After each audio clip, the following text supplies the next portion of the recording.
बिस्मिल्लाहिर्रहमानिर्रहीम। अस्सलाम वालेकुम। आज 21 अप्रैल बरोज़ बुध हम बात करेंगे 3 अहम इशूज़ के हवाले से। एक तो शाहिद खकान अब्बासी, जिसको मैं कहूँगा बदतमीज़ शाहिद खकान अब्बासी, जो उसने कल हाल किया है पार्लियामेंट में खड़े होकर ऐसे शख्स को ऐसा काम करना उसको ज़ेब नहीं देता था। लेकिन उनके यहाँ क्योंकि अखलाकियात का कोई मेयार नहीं है और सिर्फ़ अपनी क़यादत को खुश करना है, और चाहे उसके लिए पूरी दुनिया के साथ उनको लड़ना पड़े या गालम गलूज करनी पड़े।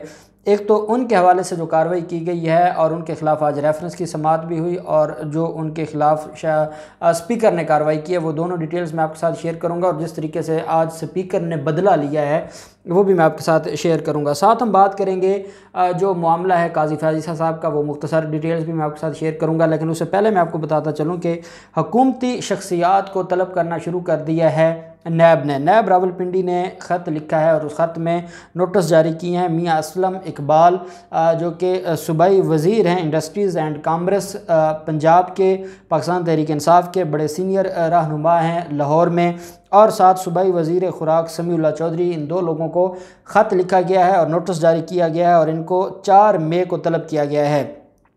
इनसे कहा गया है कि 2018 और 2019 में जो सब्सिडी दी गई थी उसका रिकॉर्ड तलब किया गया है। इनसे एक्सपोर्ट का इजाज़तनामा भी पेश करने का और उसका रिकॉर्ड भी जमा करवाने का हुक्म जारी किया गया है। और इनसे ये कहा गया है कि जब आपने वजारतें संभाली, क्योंकि आप जानते हैं कि शुगर माफिया के ख़िलाफ़ जब कार्रवाई हुई थी तो वज़ीर आज़म इमरान खान ने यह भी कहा था कि हमारे अदवार में जिन लोगों को दी गई हैं, जो सब्सिडी दी गई है, आपको याद होगा उस्मान बुज़दार भी शामिल तफ्तीश हुआ था और बाकी भी बड़े बड़े लोग, असद उमर भी गए थे।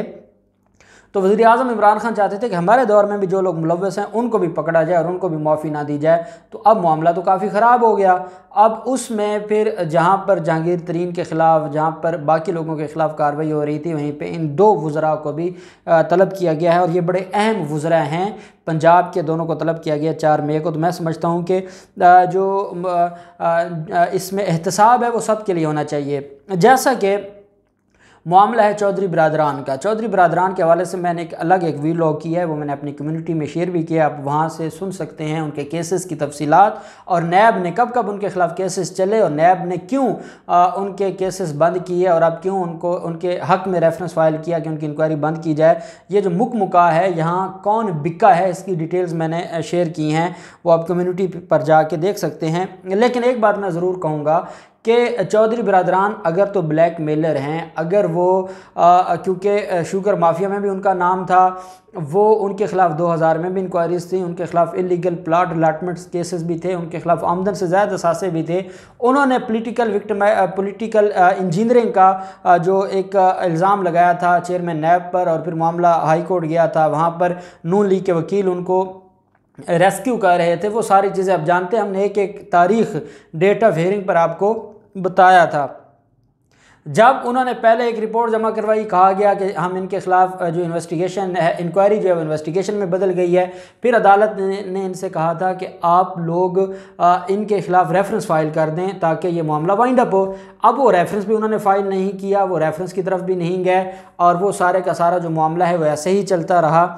तो इन्होंने क्या किया, इन्होंने ब्लैकमेल किया चेयरमैन नैब के साथ, जो कुछ भी किया, मुकमुका किया, आउट ऑफ द कोर्ट या ऑफ द रिकॉर्ड इन्होंने रिकवरी भी अगर जमा करवा दी, कुछ भी है। लेकिन कौम ये जानती है कि चौधरी बिरादरान जो हर हुकूमत में करप्शन में मुलव्वस रहे हैं, उनको क्लीन चिट क्यों दी गई है, इसका सवाल पूछना कौम का हक बनता है, और उसका जवाब देना चेयरमैन नैब की और हमारे इदारों की ज़िम्मेदारी है। तो वो जो मामला है, तो मैं समझता हूँ कि यह खुशाइंद है, जैसे अभी हुकूमती लोगों को बुलाया गया है, तो चौधरी बिरादरान के ख़िलाफ़ भी कार्रवाई होनी चाहिए थी। लेकिन क्योंकि वो बड़े ब्लैक मेलर हैं, वो पंजाब में भी ब्लैक मेल करते हैं, वो वफाक में भी ब्लैक मेल करते हैं, शायद उनकी ब्लैक मेलिंग असर कर गई है, या उन्होंने कोई रिकवरी दे दी है, मामला कुछ है सही। दूसरी तरफ हम देखते हैं काजी फैज़ ईसा साहब का मामला। काजी फैज़ ईसा साहब का मामला आप जानते हैं आज बड़ी अहम बहस थी, और मैं हामिद खान साहब की जो आर्गूमेंट्स थे उनको आपके साथ मुख्तसर शेयर करूंगा, क्योंकि वो लीगल पॉइंट्स पर थे। और वो ऐसी चीज़ें थी जो मेरिट के ऊपर बातें थी। बाकी काजी फैज़ ईसा साहब तो सारा दिन या अपनी बीवी की तारीफ़ें करते हैं या इमरान खान की चुगलियाँ करते हैं, इसके अलावा उनका कोई काम नहीं है उनके पास। मैं अब एक और बात आपको बतौर कानून का तालिब इल्म मैं अब ये सोचने लग गया हूँ कि हमारी जुडिशरी के इतने बुरे हालात हैं कि कैसे कैसे लोग हमारी सुपीरियर जुडिशरी तक पहुँच जाते हैं और ये मामला ऐसे ही चलता है, और वो फिर पूरी कौम का और पूरी कौम के जो मुस्तकबिल है उसके वो ज़ामिन बन जाते हैं और उनकी किस्मत का फ़ैसला उनके हाथ में होता है। खैर, मामला कुछ इस तरह से कि काजी फैज़ ईसा साहब ने अपने तीनों सवालों के जवाब जमा करवा दिए जो कल मैंने आपको बताए थे। सरीना ईसा से जो 3 सवाल पूछे गए थे उन्होंने भी अपना जवाब जमा करवा दिया। हामिद ख़ान साहब जो कि वकील थे पाकिस्तान बार कौंसिल के और बलूचिस्तान बार कौंसिल्स के, और इसके अलावा बाकी भी वो रिप्रेजेंट कर रहे थे, उन्होंने जो अदालत में आर्गूमेंट्स किए उनके 2 पॉइंट्स थे। एक तो ये था कि जब रेफरेंस कलअदम हो गया तो उस रेफरेंस के कलअदम होने के बाद FBI को जो डायरेक्शन दी गई ये कानूनी नहीं है। दूसरा उनका जो पॉइंट था वो ये था कि इनको क्योंकि ये पार्टी नहीं थे, तो जो सरीना ईसा और उसके बच्चे पार्टी नहीं थे तो उनके हवाले से डायरेक्शन नहीं दी जा सकती। ये 2 चीज़ें थीं। इस पर जस्टिस मुनीब अख्तर साहब ने बड़े 2 अहम जवाब दिए। उनका ये कहना था कि अगर वो उसमें पार्टी नहीं थे तो हमने तब भी उनको सुना था और 184(3) का मामला था और हमारे पास इख्तियार है कि जब हम किसी को सुनने की इजाज़त दे सकते हैं तो उसके खिलाफ कार्रवाई की भी इजाज़त दे सकते हैं। बड़ा अहम और ख़ूबसूरत जवाब था। दूसरा, जस्टिस मुनीब अख्तर साहब ने यह फरमाया कि हमने जो ये मामला वो जो रेफरेंस था वो कलअदम हो गया, हमने सिर्फ ये कहा कि क्योंकि इनकी तरफ से इनके वकील ने कहा कि हमें तो FBI ने बुलाया ही नहीं है, अगर कोई मामला था तो FBI हमें बुलाती, तो हमने कहा चलें अब FBI में चले यहाँ मामला आपका खत्म हो गया, आप FBI में चले जाएं, FBI रिपोर्ट जमा करवा देगी सुप्रीम जुडिशल काउंसिल में, अगर कोई कार्रवाई बनती होगी तो असर नौ होगी, ये रेफरेंस तो खत्म हो गया, नया रेफरेंस होगा या नई कार्रवाई होगी।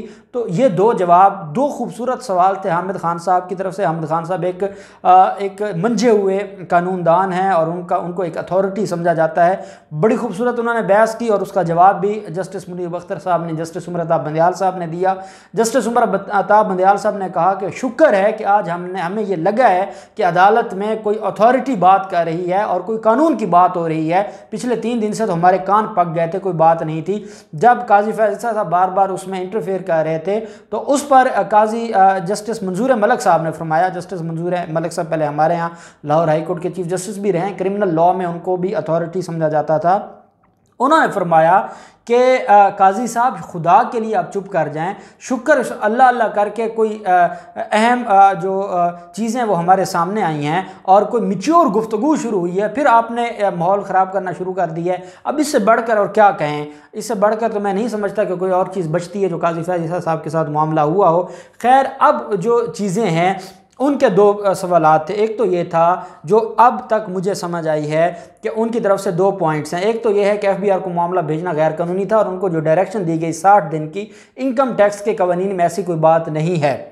जब कोई बात नहीं होगी और इनकम टैक्स का कानून खामोश होगा तो अदालतों के पास ये इख्तियार है कि वो डायरेक्शन दे सकते हैं और वो उसकी तशरीह में कोई भी मियाद मुकर्रर कर सकते हैं। ये 184(3) में सुप्रीम कोर्ट का इख्तियार है। दूसरी तरफ ये कहा गया कि इनको सुना नहीं गया, ये भी कहना गलत होगा क्योंकि उनको सुना भी गया और वो अदालती प्रोसेस का हिस्सा बने और वो अदालती जो रिकॉर्ड है उसमें दर्ज है कि उनको सुना गया, उनके लिए बाकायदा जो सारा जो इंतज़ाम किया गया, उन्होंने बाहर से बैठकर अपनी तकरीर भी की और वो सारी चीज़ें की। तो ये दोनों जो पॉइंट्स हैं, और फिर क्या सुप्रीम कोर्ट के पास ये इख्तियार था कि ये मामला FBI को भिजवाया जाता, तो उस पर यह कहा गया कि आपके वकील की तरफ से ये कहा गया था कि FBI ने हमें नोटिस नहीं भेजे। काजी फैज़ ईसा साहब ने यह कहा कि वो हमारे वकील ने बात की, हमने तो नहीं की। तो उस पर फिर जस्टिस मंजूर मलिक साहब ने कहा कि कुछ तो खौफ करें आप।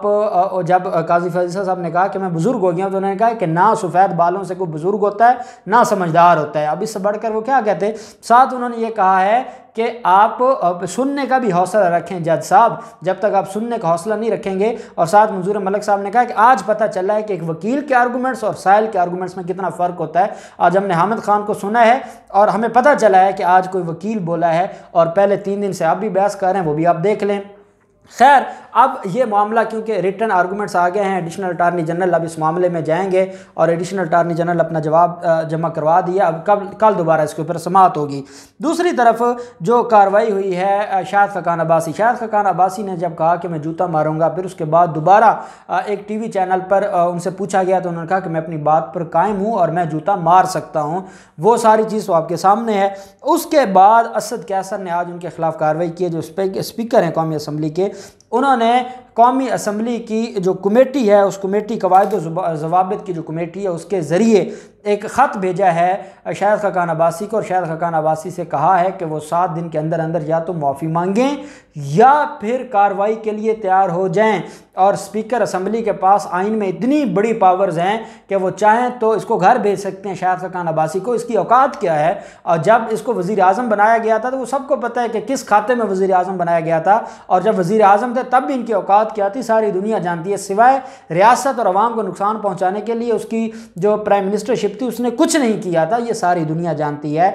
अब उनके खिलाफ जो कार्रवाई है, मुझे ये लगता था कि शायद स्पीकर असम्बली नहीं करेंगे, लेकिन उन्होंने बड़ी बहादुरी का मुजाहरा किया है। और अब 7 दिन के अंदर अंदर ये नोटिस जारी नहीं करेंगे तो फिर इनके लिए बड़े मसाइल पैदा हो जाएंगे। या इनको झुकना पड़ेगा, या इनको माफ़ी मांगनी पड़ेगी, या इनको अपनी नौकरी देनी पड़ेगी। अपनी जो इनके पास जो है इनके पास जो मेंबरशिप है वो उनको देनी पड़ेगी। ये काम ज़रूर होगा। अब ये बच नहीं सकते, इनको माफ़ी नहीं मिलने वाली।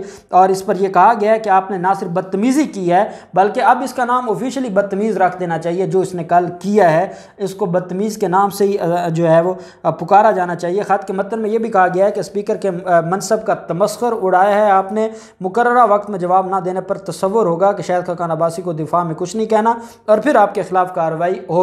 तो मैं समझता हूं कि शाहिद खकान अब्बासी के खिलाफ जो आज ये मामला शुरू हुआ है ये बहुत आगे जाएगा। और शाहिद खकान अब्बासी ने जो बदतमीज़ी की है और जो मरियम की ग़ुलामी की है वो उसको महंगी पड़ेगी और ये मामला आगे जाएगा। देखते हैं क्या होता है। जो भी डिटेल्स होंगी हम आपके साथ शेयर करते रहेंगे। अल्लाह पाक पाकिस्तान का हामी नासिर हो। बहुत शुक्रिया। अल्लाह हाफिज़। पाकिस्तान जिंदाबाद।